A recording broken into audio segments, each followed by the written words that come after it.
Do you like books? I mean, really, really like books? Then you're in the right place. Each week, your host, Sam Hankin, interviews the best of today's top-selling authors and the up-and-coming superstars of modern literature. This is The Avid Reader. Here is your host, Sam Hankin. Everyone, thanks for joining us again here on The Avid Reader, and we really appreciate it, as does my bookstore, Wellington Square Bookshop. So our guest today is Kate Lebo, author of The Book of Difficult Fruit, Arguments for the Tart, Tender, and Unruly, with recipes.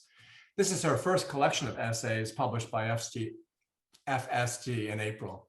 Kate is the author of Pie School, co-editor of Pie and Whiskey, and A Commonplace Book of Pies. And she makes pies at culinary centers all across America or at your own home. So you can check out her website, which is easy because it's katelebo.com, for lots of good information, including her great essays and poetry. And you can also talk to her on Twitter and Instagram.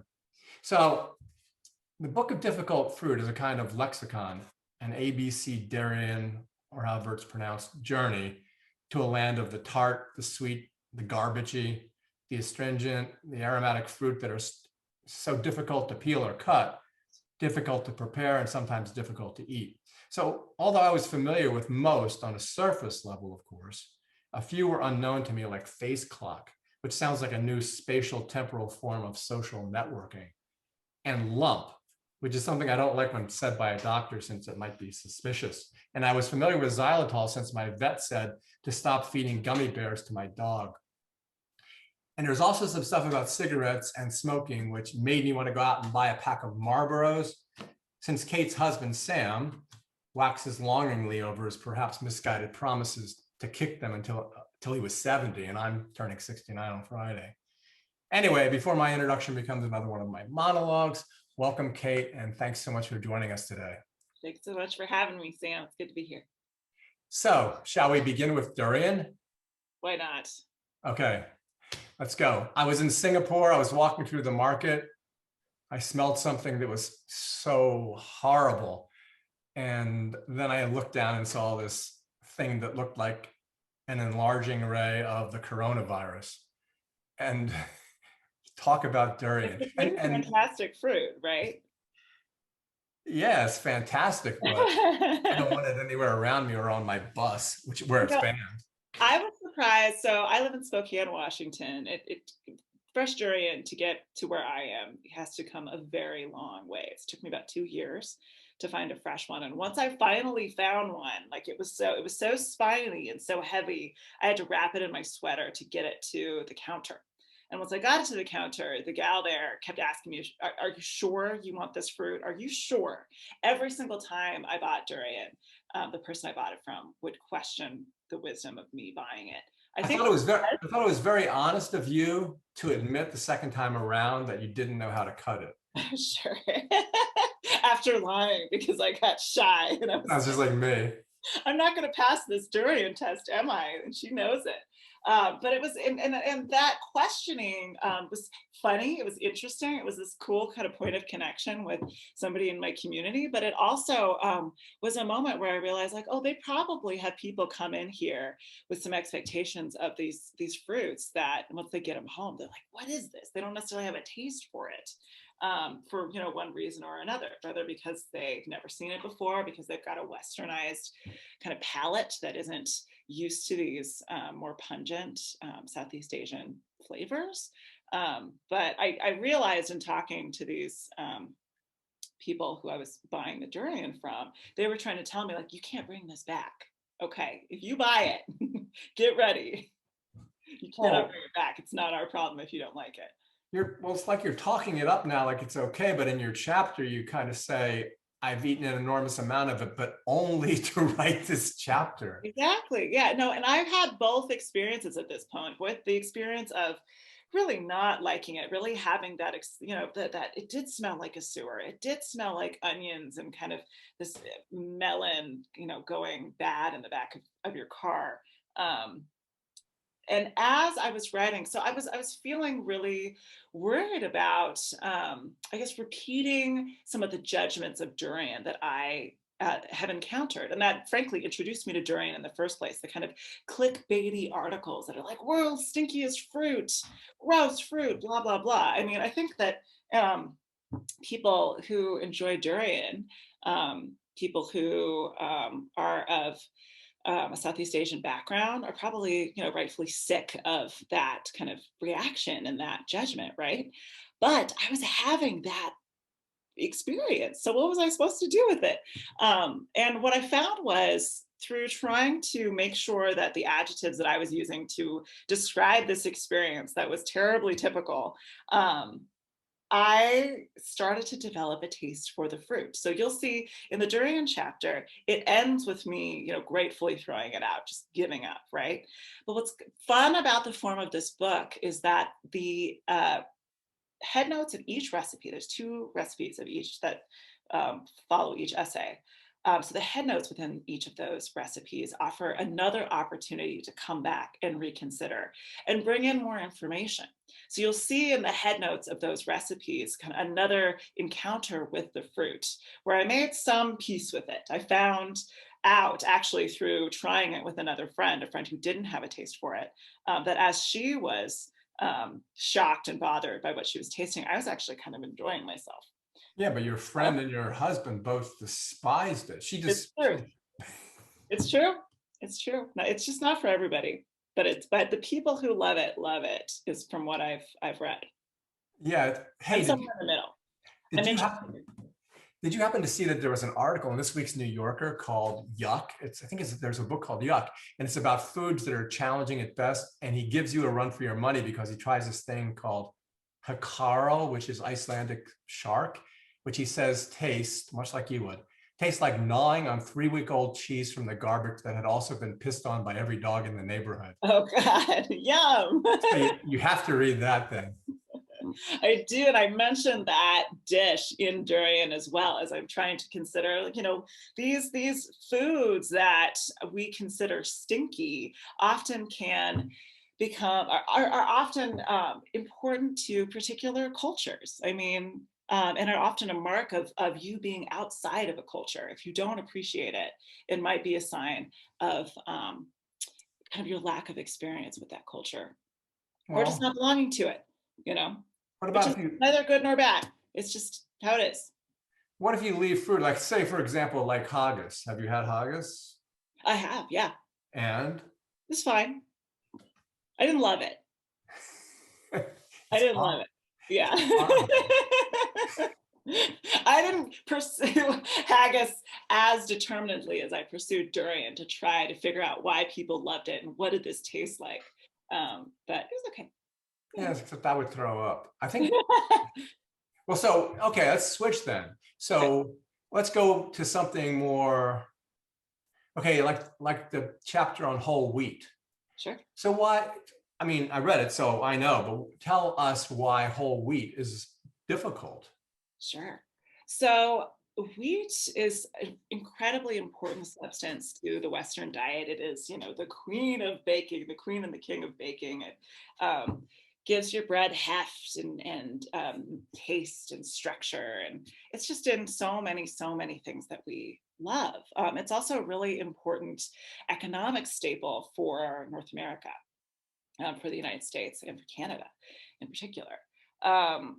And it is also, as it's being milled, produces a lot of dust. And in the past, before we had good dust collection systems, would create really hazardous working conditions, not only for workers whose sweat would combine with the dust to become dough on their bodies. Can you imagine just a day at the office coming out covered in dough? It would also get in their lungs, right? Miller's lung, and it wasn't the dust itself; it was a mite in the dust that would cause that Miller's lung. But it also was incredibly explosive. So in my wheat chapter, I write about a terrible conflagration that happened in Minneapolis. On the shores of the Mississippi River at St. Anthony Falls, at the Washburn A Mill in 1878. What was it? It's just 2 dry millstones met, they sparked, and they set off an explosion that killed numerous people. It killed the entire workforce that was working that night, and took out, blocks around it. That became a really interesting metaphor for me as I was learning about this. I learned about this because I actually went to the Mill City Museum in Minneapolis. It's really, really fun if you are a baker, just anyone interested in wheat. And as I was learning about this terrible tragedy, I started to think about a situation I'd had in my life where I was in the process of becoming a baker and learning to express myself through food and through the writing I was doing about food. And my partner at the time was starting to learn that he had celiac disease, which seemed like just this terrible kind of Romeo and Juliet situation. And of course, we had other problems. But one of the ways that I started through this story about the Mill City Museum, about the Washburn A. Mill accident, the way I started to think about that story within my life was as this kind of way to get at the elements of wheat that are not just nurturing, that are not just sweet, delicious, not just stuff that we crave, but a way that our nurturing can perhaps start to harm. So I had to kind of investigate how my habits of nurturing within my relationship, the way that they are tied to how I love to bake, what I hope to give when I give people baked goods, how those, as my partner was getting sick, was discovering why he was sick, and as we were kind of figuring out our own, maybe we can just call it like codependent problems, a way for me to I guess understand the way that like habits of nurturing can become smothering and to the self and to the other person, and can become unhealthy even though they look sweet and easy and good. Yeah, there were tons of analogies. Hey, so not to go back to durian, but was this guy the same guy who would never love you? No, there's plenty who would never love me. I remember when I worked for my dad in construction, we used to clean out the basements, and there was boxes of sawdust from the, which is like wheat. It's because the oxygen surrounds it, and we'd throw it on the fire. And one time it just exploded, burned off my eyebrows and the hair on my arms. And I said, Dad, why do you tell me this? He goes, because you'll learn better if it happens to you. I think I would have learned better if you just told me not to do it. That's how he was. It was just, That's funny. No, it can be hard to believe. I had a hard time believing that wheat could do that to a baby. Yeah, I know, me too. Just as I had a hard time believing that, baking pie and perhaps getting flour in the air could be hurting my partner. Yeah, I didn't even think of that. In a difficult way. Hey, so I just thought, since I'm a bookseller, I always forget. We need to talk about the cover and the epigraph. You got it there? I have it here. I have it. I also have the British version.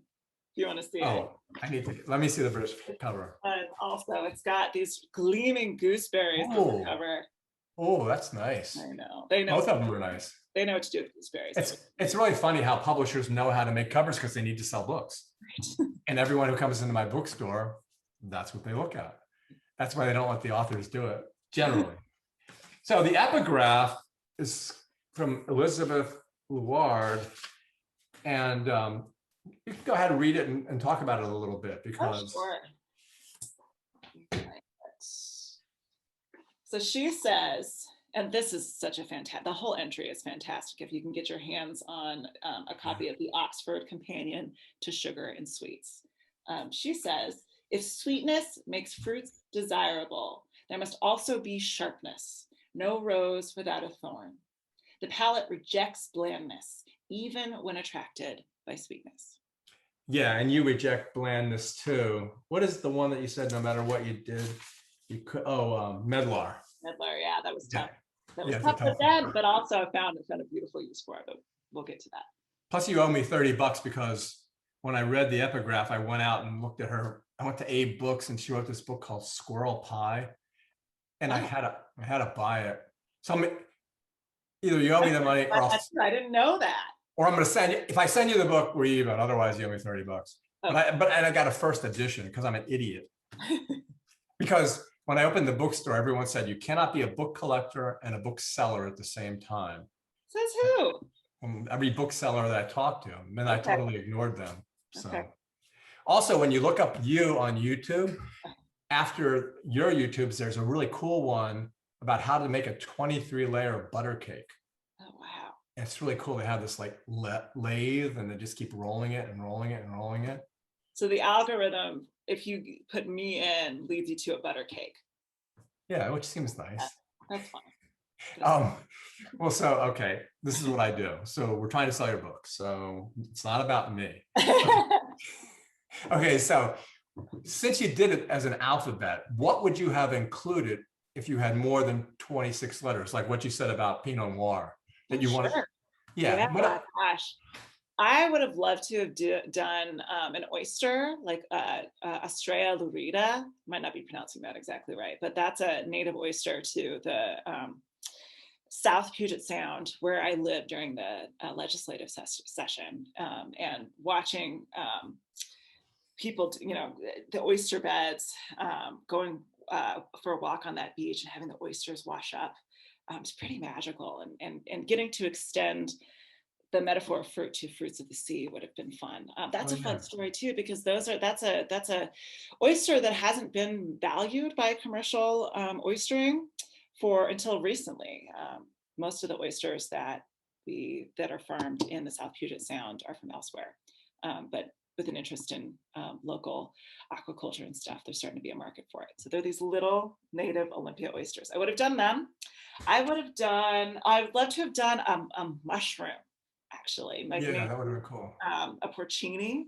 Where I live is one of the best wild mushrooming places in the world, from what I hear. Not that I'm a great mushroom hunter myself. I don't go that often because I need someone to go with me. And they're usually busy taking all of their other friends. Yeah, I've always worried about killing myself by doing that. Sure, but these mushrooms are like the fruiting bodies of gigantic networks of fungi right beneath the surface of the land. So yeah, your whole book talks about poison as well as other stuff too. Yeah, pick one that's poisonous, that can be poisonous. And that relationship to poison, for me, it wasn't necessarily about the poison itself, but it was about the relationship between nurturing and harm, and how we use plants and food for medicine, and how our medicines often have this kind of narrow therapeutic index. That's what my doctor neighbor told me this was called. It's kind of a wonky way to say it, but all that means is something that helps in certain amounts or in certain situations, that same thing can also harm. And I was just fascinated by that duality within our food and within our medicines, within plants. A great example of that is in my cherry chapter. So I'm examining something. I mean, we're pretty much probably all familiar with cherries, sweet cherries, sour cherries. I talk about making cherry pie, all the stuff that you would expect from cherries. But as I did a deep dive into cherries, what I learned was that, like all stone fruits, their kernels, which is the soft heart within the hard pit, contain a substance that tastes and smells like almonds, and they contain cyanide. So these two substances split apart when they meet. I think it's when they meet water. So if you were to ingest this kernel, you could taste what I'm talking about. But if you ingested too many kernels, you would start to poison yourself, and that trouble would probably start in the gut. As I did research on that, actually, I was talking to someone from a research university about, like, how many of these cherry kernels could you until you got in trouble. And they were trying to answer my questions until they realized that I was going to have a recipe for an extract made from cherry kernels, and then they were done. They were like, we can't endorse this in any way. That's a dangerous recipe. And it is a dangerous recipe in that if you drink the entire pint of vodka filled with cherry pits, you will do harm to yourself. Don't do that. But you can have a teaspoon and it's okay. I mean, we're ingesting cyanide, we're ingesting oxalic acid, we're ingesting all sorts of, even the arsenic. Like that's in our rice, for example. We ingest little bits of poison all of the time, and our body can handle that. It's just when we exceed that threshold that we start to get in trouble. So Yeah, I always remember about cyanide smelling like bitter almonds. yeah. It also smells like when you crush a cockroach. That also smells exactly the same way. Really? Yeah, try it. I've never had the pleasure of crushing a cockroach. Hey, when you when we're talking about poisons, I know you're not trashing her, but when you talk about Gwyneth Paltrow and you say a diet of ginger and air, Trashing her a little bit. yeah, you A are. little bit. Because yeah, you're exactly the opposite. It's, you know, all things in moderation. You're not going to eat 10 pies in a day. Yeah. And it's not going to make you fat, and it's not going to, yeah, it's not bad for you. But yeah, I mean, that's an extreme. I think, and I'm sure when you go around the country doing this, I'm sure you're talking about things in moderation. And it's more the process. Absolutely. Right. I'm glad that came through. It is more about the process. It's about, I mean, the real pleasure I get is from making these things. Even, I mean, I love eating them, but I don't think I would engage so deeply with a fruit that's difficult if I didn't enjoy making stuff with fruit, and the arduous and repetitive process of making anything with a difficult. Oh, the ones where you make them and then you have to sit for 3 weeks and then you have to sit for 6 weeks. You know, that would drive me crazy. I have a 5-year recipe in this book. How fun! Like it is. So having written a pie cookbook, which was also fun, but that had to be much more accessible. That was much more of a kind of a teaching text, was the way I was thinking about it. I felt like I had this contract with the reader where if they were going to open up my book, my cookbook, Pie School, they were going to learn how to bake a pie that day. Right? Where this book, because I mean, the promise is this is difficult fruit, right? This is not dinner on Tuesday night. This is not, you know, treats in 15 minutes. I had the opportunity to have a recipe that would take 5 years, or to have a recipe that requires, you know, 2 people to help you do it, which is really fun. I know. Who knows if people will make them? I hope they do. They all work. I promise. It's like training bonsai trees, which is what I used to do too, to a certain extent. But then I was impatient. Yeah, it's interesting. There are some I didn't think were difficult, but then they kind of were, like vanilla or sugarcane or kiwi. Right, and that's about revealing difficulties that have been concealed from us by the marketplace. Oh yeah, when you talk about the over, and it was in the New York Times Review. What do you talk about? What do you talk about the glistening polished ovaries? What's that phrase? Yeah, it was like, what was it? It was like a grocery store stack of waxed ovaries or something. Yeah, like she loved that. That was I should know my own line, but it's something like that. Yeah, that was right. And that's, I mean, the idea for this book came in part kind of from the contrast between a quince and a banana. Right. So I had my first bite of quince. I encountered this absolutely beautiful, luscious smelling fruit that looked familiar, looked, you know, like a kind of a pregnant pear. And I thought I could probably do what I normally do with an apple or a pear and just take a bite. And anyone who's done that with a quince knows how stupid that is. The quince just wicks all the water from your mouth. It's incredibly astringent. It's also really sour. To really get a pleasant taste from it, you have to cook it for a long time, right? Which made me think about the fruits that I'd gotten used to just growing up. You know, that fruit comes from the grocery store, or it comes from, you know, a bush in my parents' yard or my neighbor's yards, or it comes from a farm. All of these domesticated fruits have been bred so that they're incredibly easy to approach, harvest, eat, all that. I mean, I can just pop a blueberry in my mouth. It's good to go. I can take a banana and I can unwrap it just like a candy bar and put it in my face, right?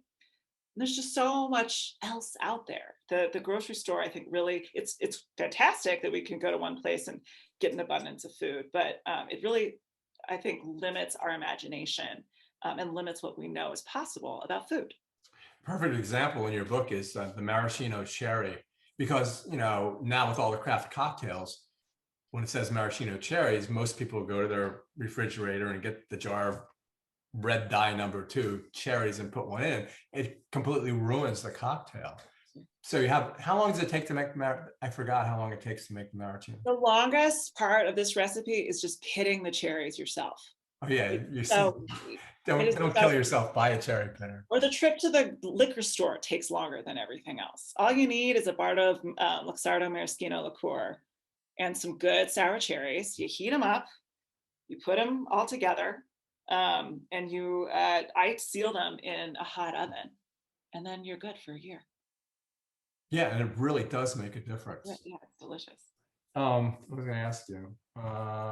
Oh, because I used to do this too. And I know you talk, and what's really good about the book is you bring your family. Your family is in it a lot, whether it's your father or your grandfather or aunts and your mother, and talk. And that's a difficult situation too. But I like the part about your fondest childhood memory about the Sears catalogs, because I used to love going through those. Oh, you did?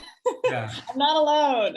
I always thought I was alone in that. That's great. Well, plus I live on this property where it was built in 1775, and there's what's called a Sears garage, and they bought the garage out of the catalog back like in 1904. So you could buy a Sears garage. Yeah, I used to live in a Sears Craftsman in Seattle. Really? Yeah. Yeah, I mean, they're all over. What was it like? Is it nice? It was, I think at one time it was nice. It was charming. I loved living there. That's cool. Yeah. Let's talk about Burbank and Nazis. Okay. What a transition. Let's talk about it. Oh, okay. So what's wrong with Luther Burbank? Why is he such an asshole? All right, so Luther Burbank comes up in this book early on in my blackberry chapter. It's a blackberry, within that chapter, I'm talking about Himalaya blackberries, which is a particular cultivar that Luther Burbank is credited with introducing to the United States. He brought them, he got them from a seed pack he thought was from the Himalayas, but really it's an Armenian blackberry. And he was going, because it was so prolific, he wanted to crossbreed it with thornless blackberry vines that were less prolific to create a prolific thornless blackberry. Burbank was all about trying to create plants that were more beautiful, more prolific, more easier for humans to use and coexist with. He had this idea that you could, by combining plants with that each had a characteristic that you wanted, you could get towards a more perfect plant. So he was really, really early on in understanding how genes worked. So he wouldn't have used those words and didn't understand it that way. And that sounds good.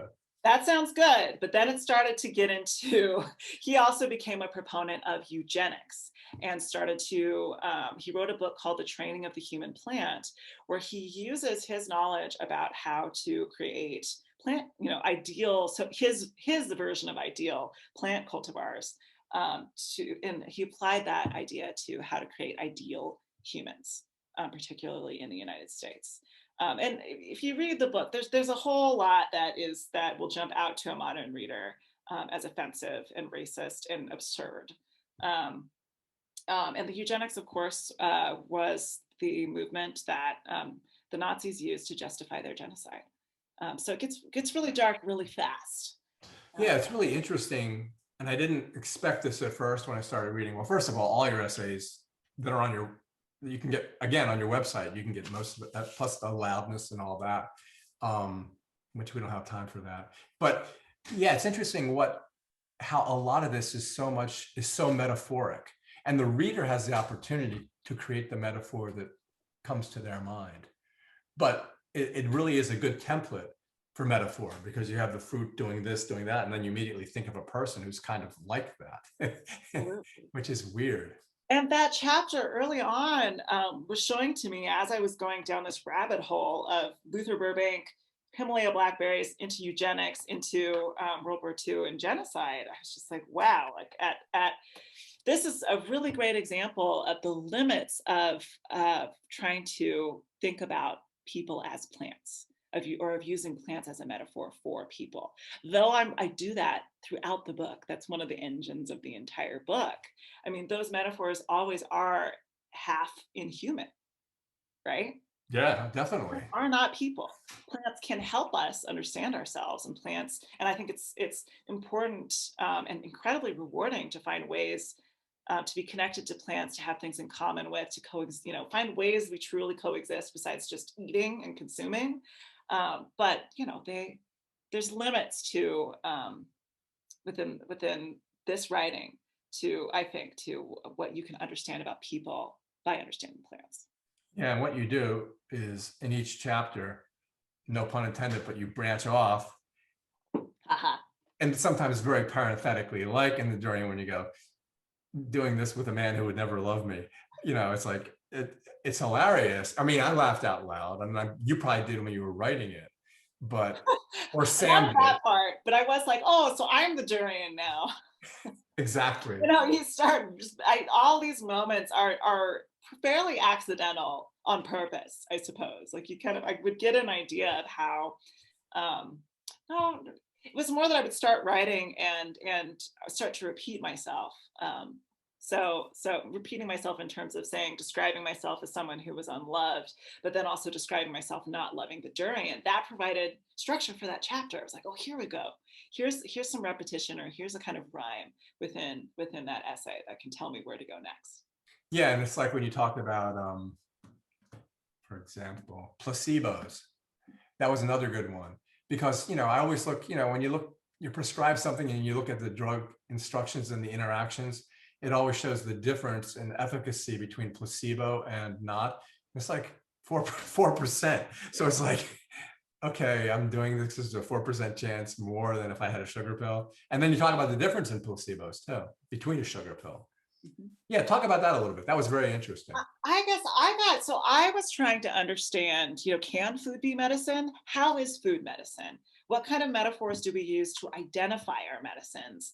And if they are just metaphors, if they aren't actually, these fruits aren't actually interacting with our bodies in a way that maybe a penicillin pill would, what are they doing? Because they do us some good. And if they do us some good, what does that tell us about how powerful metaphors are, how powerful the way we imagine something is? So that's where placebos come in, is to me, that is proof of how powerful belief in something and the way we talk about something, the language we use to talk about something, that those are very powerful things that can impact us physically. Yeah. I'm glad I brought that up about metaphor, because I wasn't sure you would agree with me, but now it sounds like wholeheartedly you do. Oh yeah, that's the fun I was having with this book. Okay, I give myself props for that. Good job. Good reading. And the other one is juniper, so my girlfriend loves gin. I can't stand it. It gives me a horrible headache, a horrible hangover, whereas vodka doesn't in the slightest. So she gets a Hendrick's and tonic, and I get a Stoli and tonic. Good. But I like the part about where you say gin is mother's poison. Mother's ruin. Mother's ruin. Because here I go again. But I had this friend, and we went to his house, and the father ran a nuclear submarine, so he was never home. And she drank a lot of gin. And I said, wow, you really like that? And she goes, yeah, gin is like mother's milk to me. And then when the husband came home, we had dinner together. I was 16, so I didn't get the idea that she was kind of an alcoholic. And so I said, oh yeah, that reminds me when you said gin was like mother's milk to me. And eventually that was a start of a husband and wife fight that ended in a divorce. Oh no. Because, he was gone for 6 months. Who knows what she did. Sure. And she was very flirty too. Okay. I do that. You got to stop me from doing that. Okay. So we're talking about Mother's Ruin. And gin your book. was associated with women in Britain in maybe the 1800s. I'll have to fact check myself on that. But it also was a rumored abortifacient. So this would just come up in different sources that I was reading, little kind of quick asides that, women, if they didn't want to have this child, might, drink a bottle of gin, or, throw themselves down a set of stairs, or try all sorts of ways to abort the child. But I could not find what I would consider a trustworthy source that this actually happened.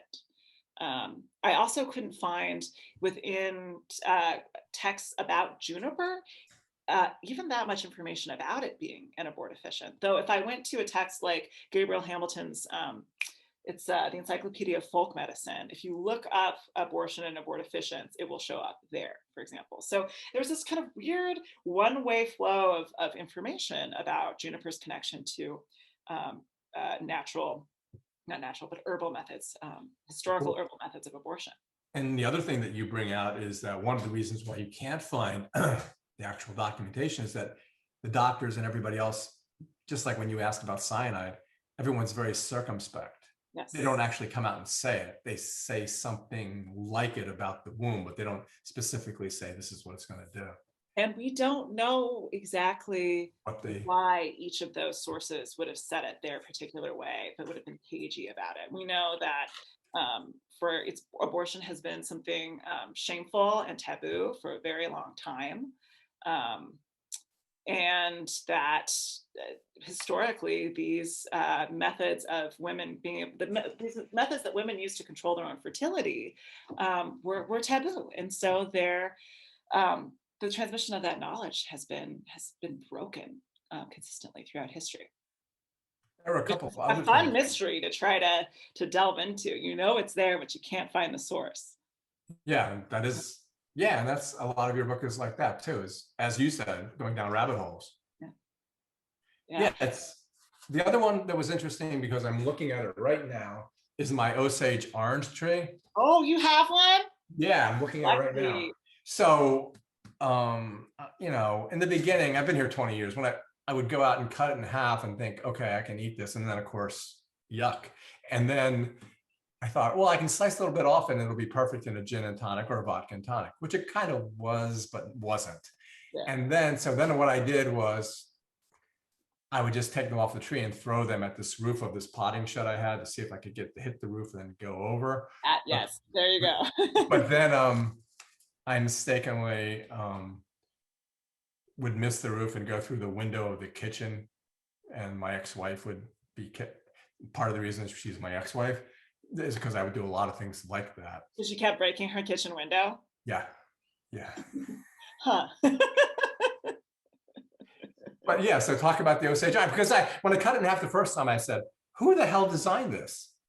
It's just like, you know, what's the point? It's just nothing but seeds.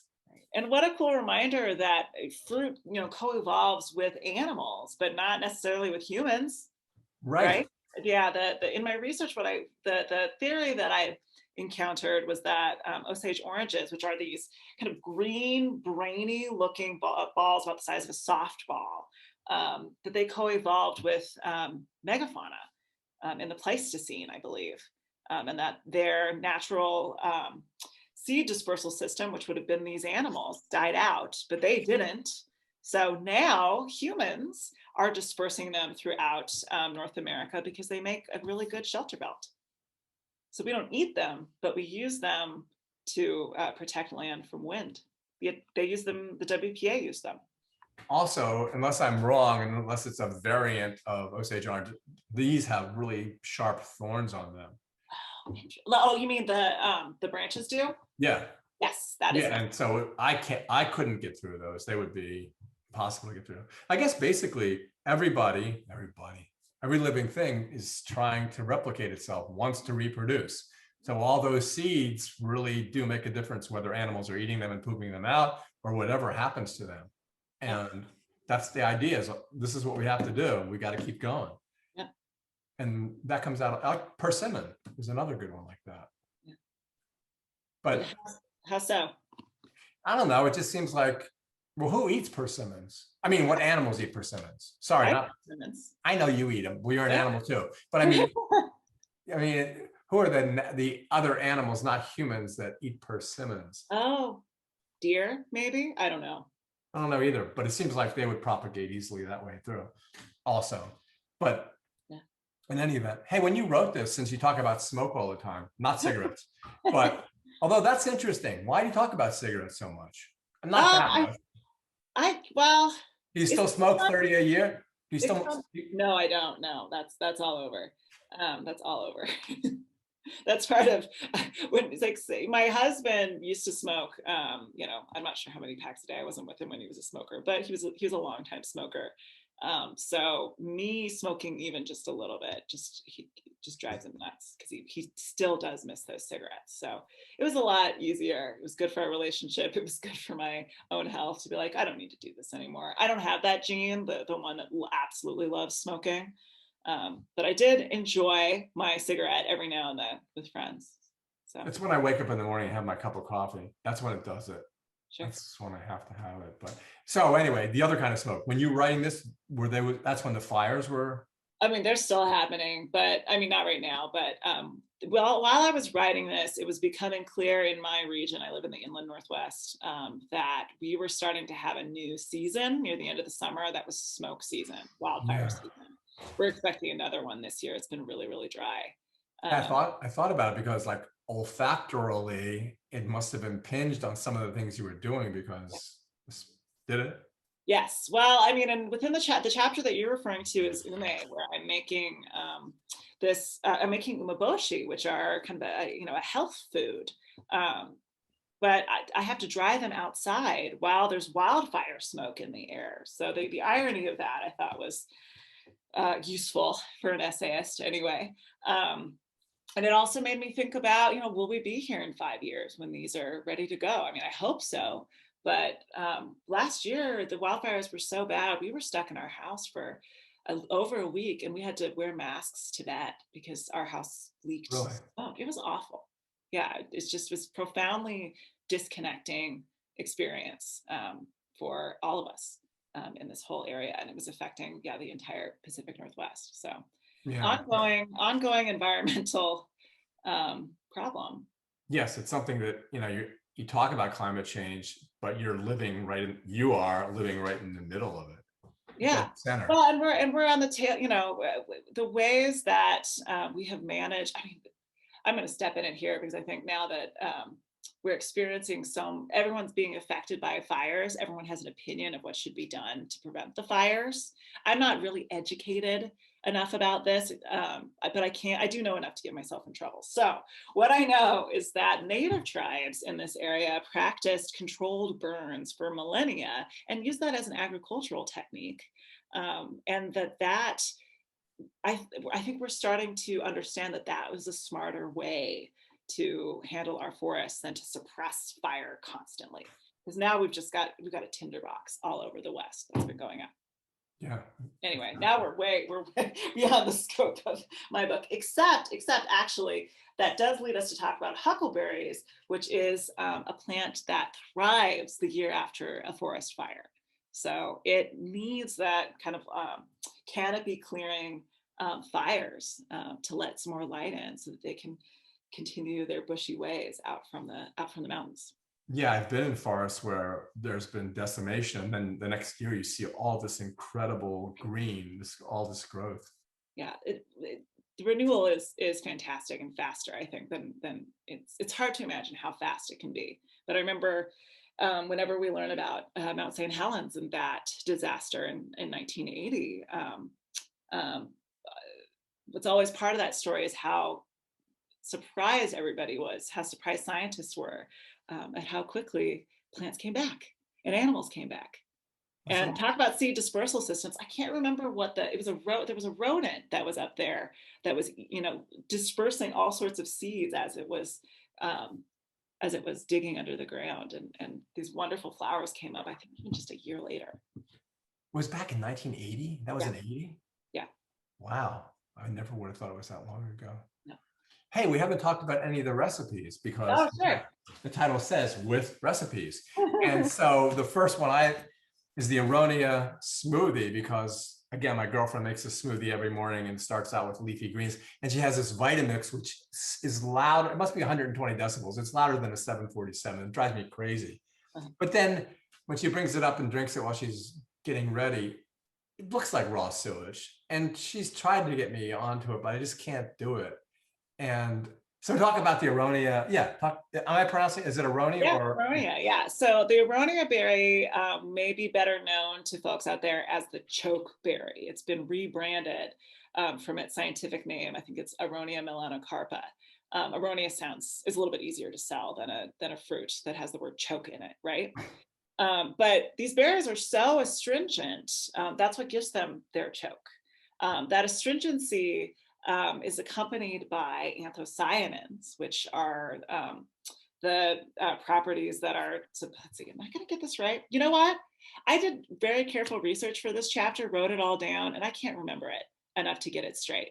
So basically, Aronia, let me summarize this way so I don't get things totally wrong. Read the book. It's in the book. It's absolutely correct in the book. I just can't remember it. Aronias are being marketed as a health food because they supposedly have lots of antioxidants. And antioxidants are often found in astringent fruits and very, very dark colored fruits. Aronia is both of these things. So it really gave me an opportunity to think about how I associate things that don't taste very good with health, right? The worse it Yeah, tastes, the better it is for you. And so this Aronia smoothie is one that Sam, my husband, finally was like, what happened? Like these used to be good. I know. And now it just, it tastes terrible. And I was like, it's good for you. It's going to make you live forever. Yeah, I love when you talk about the various, I don't have it in front of me, but the various maladies that can be cured, including, and you stick some of them in there that are obviously you. Right. The maladies that can be cured. I forgot. I wish I could list them all. I have it somewhere. But yeah, that's hilarious. So have you had the opportunity, and it's kind of in the book, have you had the opportunity to use any of these difficult fruits in your pie making? Have you been able to cross over? I actually am not making pies all that much anymore. You're making cheese. I'm making cheese instead, exactly. And I did make pie this summer because the pandemic, I lost a bunch of my freelance gigs, so I opened up an illegal pie stand down at my local farm and was making rhubarb pies and apple pies and stuff, and that was really fun. So I'll do that every now and then. But mostly what I'm making is cheese, and I was doing a lot of fruit preserving and vegetable preserving. So that's where, there's crossover in this book with like huckleberry, for example, because the best way to eat huckleberries besides straight is in a huckleberry pie. But mostly, I think, my interests are now, how do I take, some beautiful raw food substance and make it last, and by trying to make it last, transform it into something interesting. So next week, I'm interviewing this guy who wrote a book called, next week, sorry to interrupt. Next week, I'm interviewing this guy who wrote a book called The Cheesemonger's Guide to the British Isles. Oh, I should read that one. Yeah. I'm still in the phase right now. So I'm a apprentice to Laura Lee Misterly of Quillisasket Farm. She's up on the North Columbia, close to Canada. And that's through the Washington Center for Cultural Traditions. And so for the last 2 or 3 years now, I've just been doing what she tells me to do. I haven't actually done a whole lot of research into cheese making just yet, in part because I just want to understand what is her take on how this can be done. So I've been learning how to make farmer cheese. I've been learning how to then take that farmer cheese and turn it into blue cheese. I'm making brie right now because I can't get goat milk, but I can get cow milk. So we're trying out brie, and just learning kind of all the ways that I can turn the mistakes I'm making into something edible. It's funny because that reminds me of the cheese sketch in Monty Python, and shrubs reminded me of the Knights Who Say Ni. But no one's gonna, okay, explain a shrub, because people out there are not going to understand until they read the book, most people.